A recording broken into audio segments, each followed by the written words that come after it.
Welcome back to Up to Something Outdoors. Today we have an outboard boat. I haven't done all that many of them this summer, and not too many of them made to this channel, so it's going to be something interesting. It's an Aquasport, also a brand that we're not super familiar with up here in Michigan. However, I did a blue one earlier. I did a short of it getting crushed. This is a second one. Also interesting on this boat, this is actually a neighbor's boat. He came and knocked on my door earlier this summer. If you remember the knock-knock video where I went to this other guy's house and looked at like 10 different boats, that was because he talked to the first guy, the previous owner of this one. One of the two people have knocked on my door this summer. Let me show you the boat real quick. It's seen better days, as most boats are. This is a 1979 hull, and there's a lot of goodies in here, primarily of the 10-cent variety. So we're going to get them cleaned up, see what else we can find in here. Let's see. We're going to start by picking up all the 10-cent returnable cans and bottles in here. They're very sun-faded. They've been here a minute, but there's probably about $1 worth in here. Big money. Something interesting I noticed is not only does it have the copyright little decal, but it's got a household electrical outlet box with the cable running over to the battery area, amongst all the other stuff. That is different. Yeah, the cabin's got a lot of fun stuff in it besides being trashed. There's fishing lures, more popping beer cans. But let's see what's underneath this wooden contraption. If we can get at it. Sinker. Where does it open up? Right there. Can you lift it up? I'm on it. Well, it's got a hinge right there, so it should be lifting up. Oh. All right. A radio. More junk. Radio. Fun. So not a whole lot of finds, but there is some fishing stuff. Couple lures, couple weights, and 10-cent beer cans. Hey, baby girl, what's that in the back over there? This? Yeah, what is it? It's a map. It's a map. Let's see what it is. It's a map of Lake St. Clair. Fishing hot spots. That's pretty cool. Normally was $10.99. Don't see a year on it though. Still different. Interestingly enough, on this boat, we actually have an ignition stick. Very uncommon for me, but it actually was in the ignition. Kind of weird. Now she doesn't seem like she's wanting to turn very much, but I'm curious to see if this motor will run. So I was going to see if I could get it to go. But that might have been wishful thinking, because that doesn't want to turn at all. Oh, there we go. Alright, so with enough fiddling, it'll work. Let's hook up a battery. I got one of my other batteries from one of my other boats. And there's a mess of cables, because that looks like it's probably designed to have twin engines, or twin batteries rather, excuse me. So I'm just going to connect up everything to this. See how she goes. See how she'll turn over. I mean, I'm sure the gas in here is super bad, so I'm not going to be all that interested in trying to actually get it to start.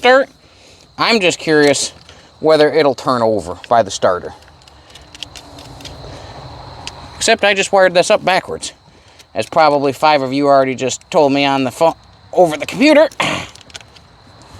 Got to put the sad cables on the negative and not on the positive. Probably would help.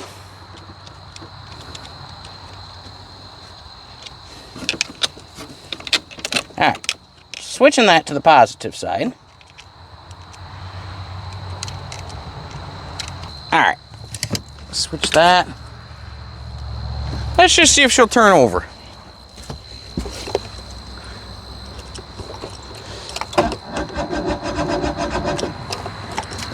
That is awesome. The battery's weak. It's just an old junk battery. But she rolled over. Doesn't look too horribly terrible either.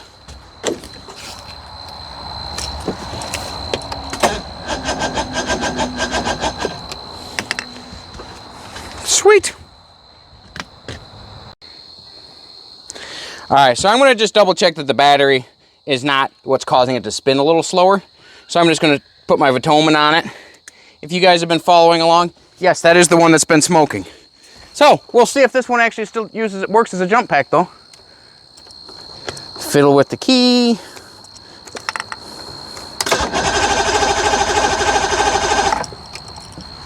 So yep, the battery was a little on the lower side. That spins over well enough, it should fire. Yeah, I'm curious now.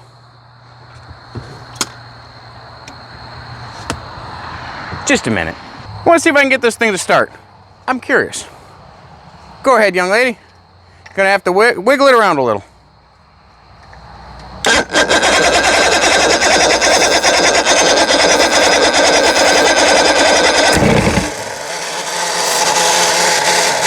Stop. So she barked off. That's a good sign. I know the gas in this tank is super old, so that's not going to help us out much, but let's see if we can get it run for even just a moment.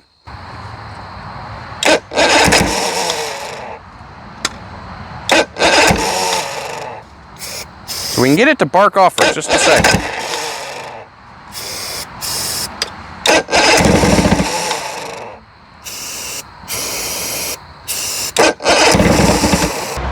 So she barks off and runs on starter fluid. Not well, but a little bit. That's going to come in handy when it goes time to sell it.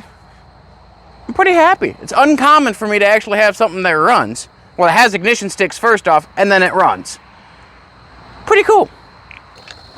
No smoke. That's good. So while this is not going to be any use for air compressing purposes anymore, she still works as a jump pack. Pretty stoked on that.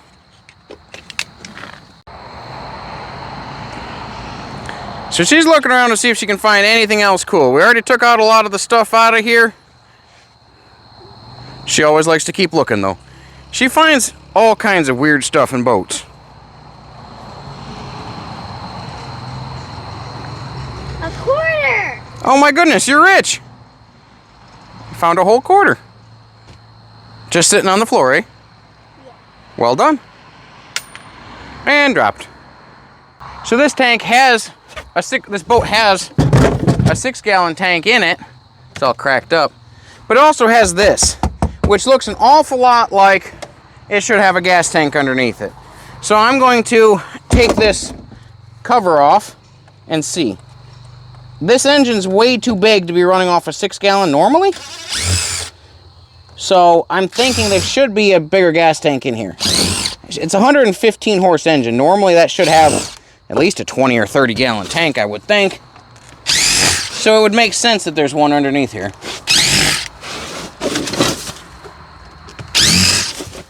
That and the other Aquasport we did, this spring had one under it. So probably gonna have it.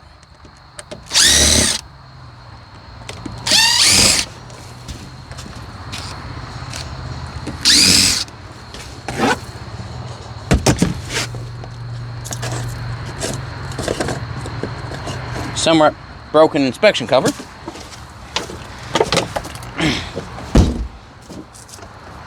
Oh, she's jammed in there. I'll have to get the crowbars out.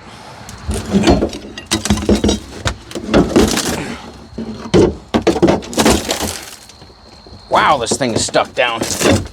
It's literally cracking in half rather than peeling up. I mean, with the screws, it's designed to peel.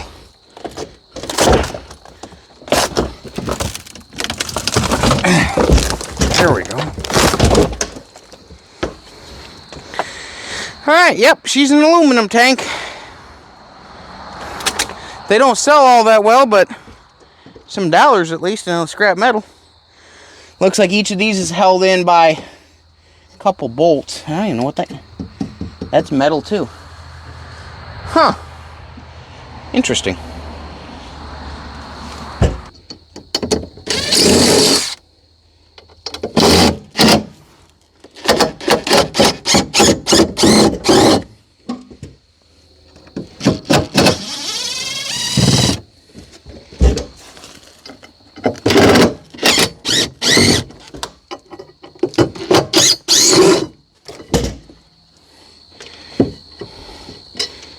These are definitely aftermarket. Someone replaced it. X channel. I have no idea what this is. Feels like aluminum, I guess. I don't know. If any of you guys have seen something like this, bleep bloop it down in the comments. What is this stuff supposed to be used for? I don't think I've ever seen it before. Worst case, it's scrap metal. But it definitely looks like it's for something.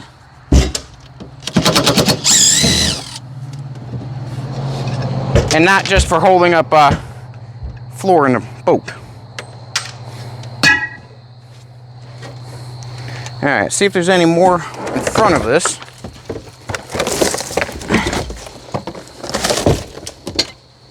Nope, that was the last one of them. So now we're just going to have these two straps holding it down. And then we should be able, well, that and the, obviously the fuel lines. Then it should be good to go.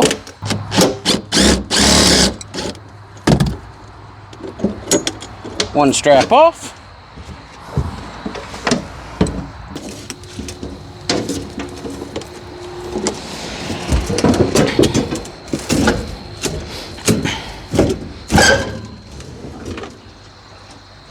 She's got some in it. I can hear it. That's going to be fun.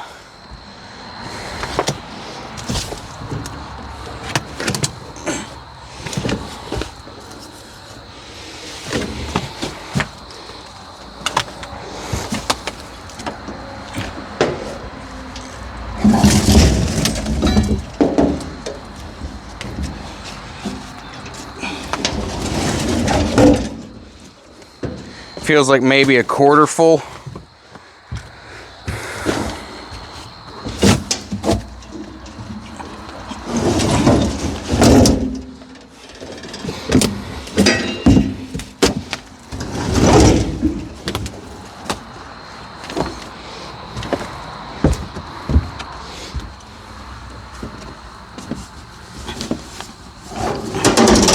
Yeah, definitely some in it.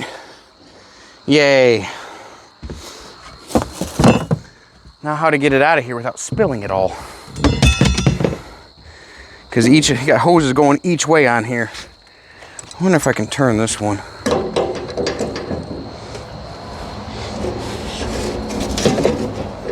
There. Now that all the hoses are pointed this way, hopefully she won't leak as I pushed it out that way.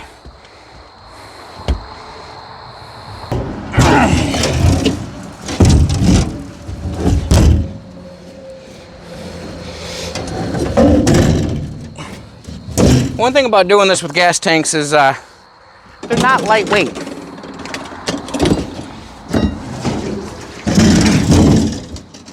Very not lightweight. And tend to be slimy.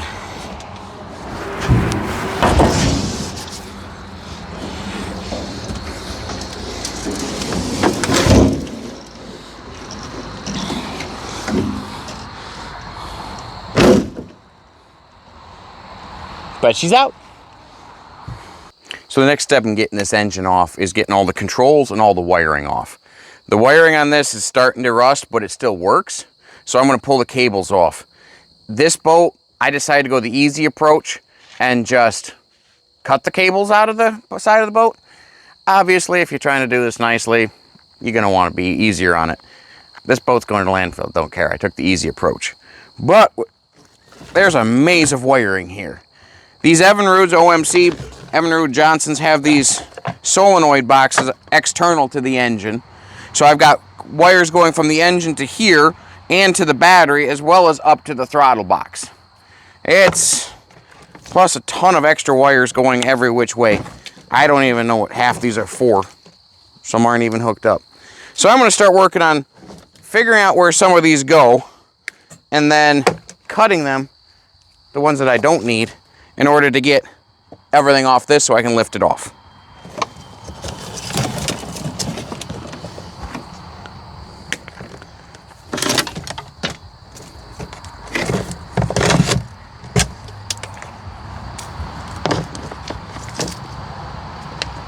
These are the ones going to this electrical box. Why you have a household electrical box in here, I don't know.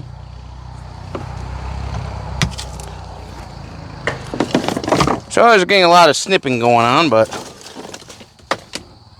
hopefully I can figure this out.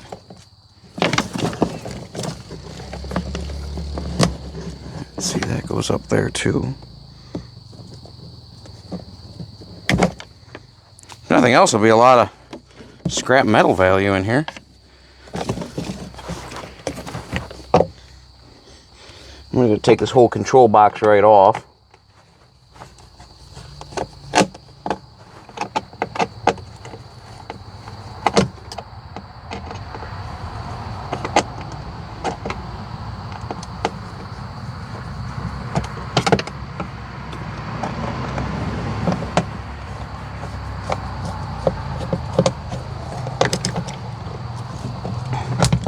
Back in the 70s, they loved their flathead screws. It's very annoying, but that is what they put on everything. There.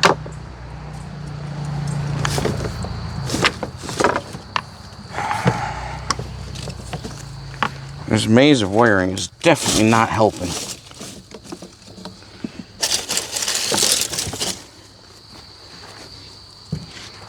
That goes to the power trim. See, that's throttle.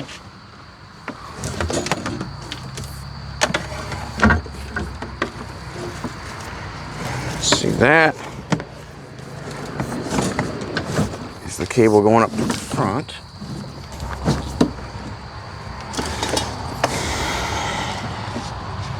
This one's been chewed up anyways along the line.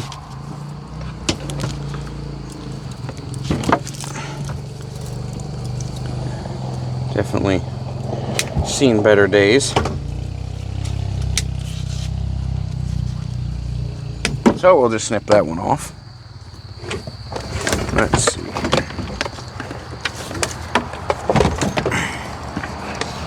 So throttle shift there. Main electrical wire here going into the engine. And then we have battery cable number 1,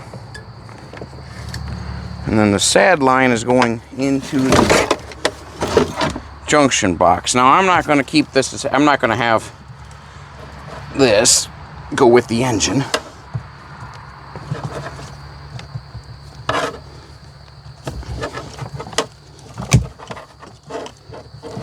Heavy duty cable though.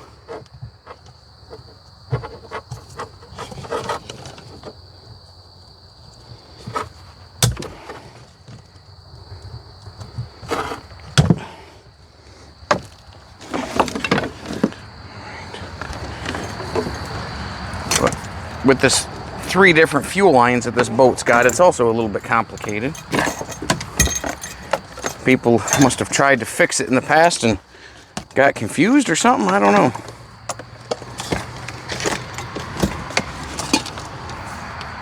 Like, what's that doing on a boat? I don't.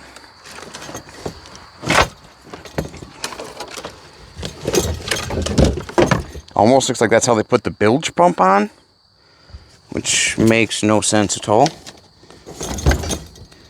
Alright, so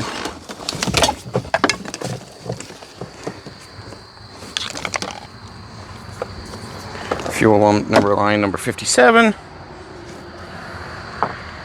Alright, I think that's all the cables on the engine. What a mess.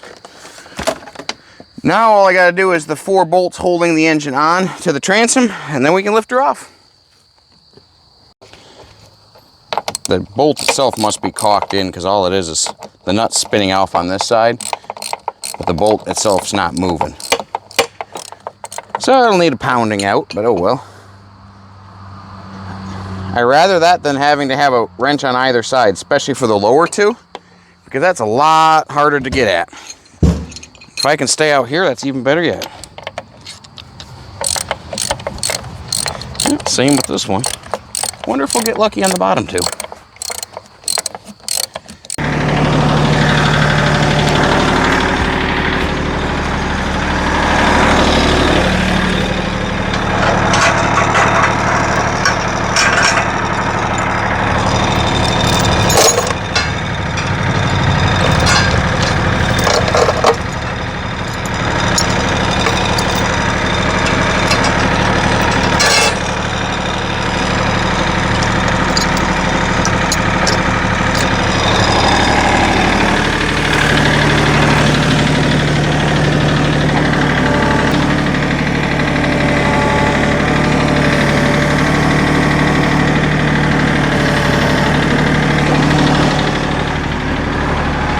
Alright, and the maze of wires still causes issue.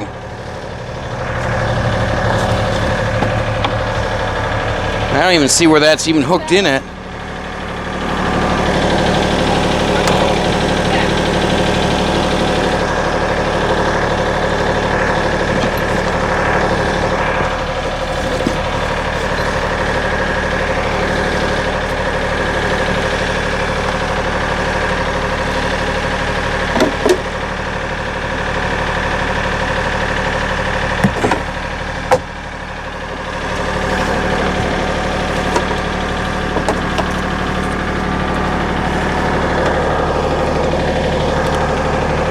Alright, I think that's all the cables.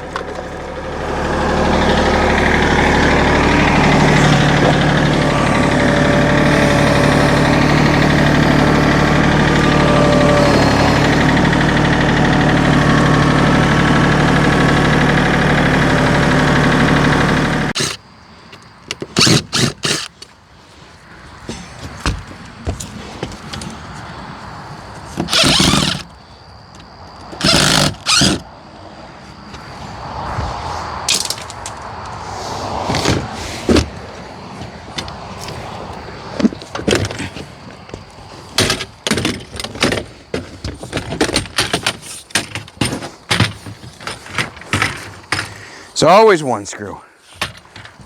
Here we are.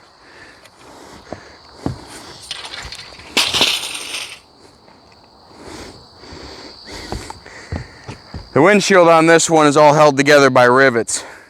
It is going to be a pain to get it separated out. We'll see. The way that the landfill is set up, I normally unhook and then line up for backing up into the actual dump off zone due to other people in the area and such. This time I unhooked, and as soon as I started going forward, I literally pulled the trailer out from underneath the boat. It was in the roadway, not super far from where it needed to be, but it was literally in the roadway. So here I am trying to get it back onto the trailer to move it 200 feet to where it needs to go. It was a pain. This is uncommon to actually just pull the trailer out from underneath the boat. Normally when I'm backing up and dumping the boat off, I actually have to hit the brakes pretty hard to shoot the boat off.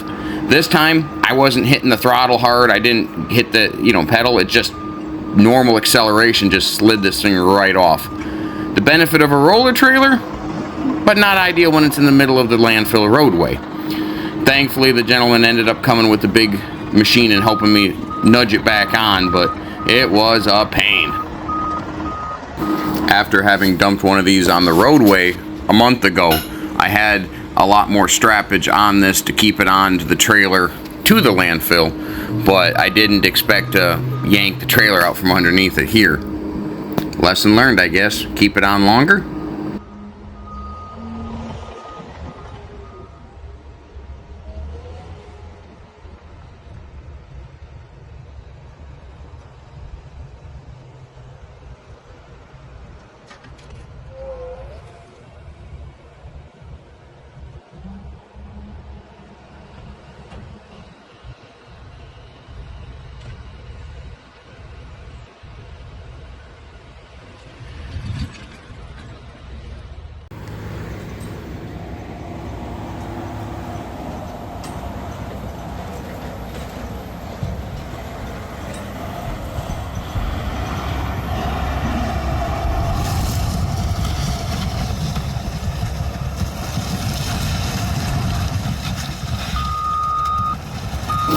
Another exploding fire extinguisher here.